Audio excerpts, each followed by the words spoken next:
মনত পৰেনে ৰং বিৰঙী সেই গ্ৰিটিংছ কাৰ্ডবোৰলৈ সকলোকে নষ্টালজিক কৰি তুলিব পৰা এটা শব্দ গ্ৰিটিংছ কাৰ্ড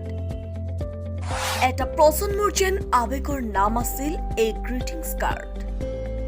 পদুলিত ইংৰাজী নৱবৰ্ষ নতুন বছৰৰ আগমনত পুলকিত হৈ পৰিছে প্ৰতিজনৰ মন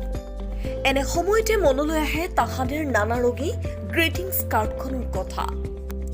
কোনো বন্ধু বান্ধৱী বা আত্মীয় পঠোৱা গ্ৰিটিংছ কাৰ্ডখন ডাকুৱালে লৈ আহে আৰু আমাৰ হাতত তুলি দি যায় কিন্তু এতিয়া মোবাইল ইণ্টাৰনেটৰ যুগত ই বিলুপ্ত সময় পাগৰিছে স্মৃতিৰ মণিকোঠাত এতিয়াও সজীৱ হৈ আছে নৱবৰ্ষৰ শুভেচ্ছা জনাবলৈ ইজনে আনজনক দিয়া গ্ৰিটিংছ কাৰ্ডৰ কথা এটা প্ৰজন্মৰ যেন আৱেগৰ নাম আছিল এই গ্ৰিটিংছ কাৰ্ড মনত সাঁচি থোৱা সকলো কথা লিখি শুভেচ্ছা দিয়া হৈছিল এই কাৰ্ডৰ জৰিয়তে সময়ৰ পৃষ্ঠাত মেলানি মাগিব আৰু এটা বছৰে সামাজিক মাধ্যমৰ প্ৰচলনৰ পূৰ্বে প্ৰিয়জনলৈ এই গ্ৰিটিংছ কাৰ্ডত লিখা হৈছিল একলম প্ৰিয়জনৰ একলমৰ বাবে পদুলিলৈ গৈ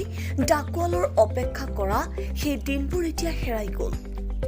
এতিয়া দোকানৰ কোনোবাই চুকত হয়তো পৰি আছে এই গ্ৰিটিংছ কাৰ্ডসমূহ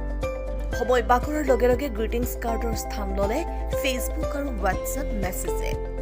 এতিয়া হেৰাই গৈছে গ্ৰিটিংছ কাৰ্ডৰ সেই মাদকতা ব্যুৰো ৰিপৰ্ট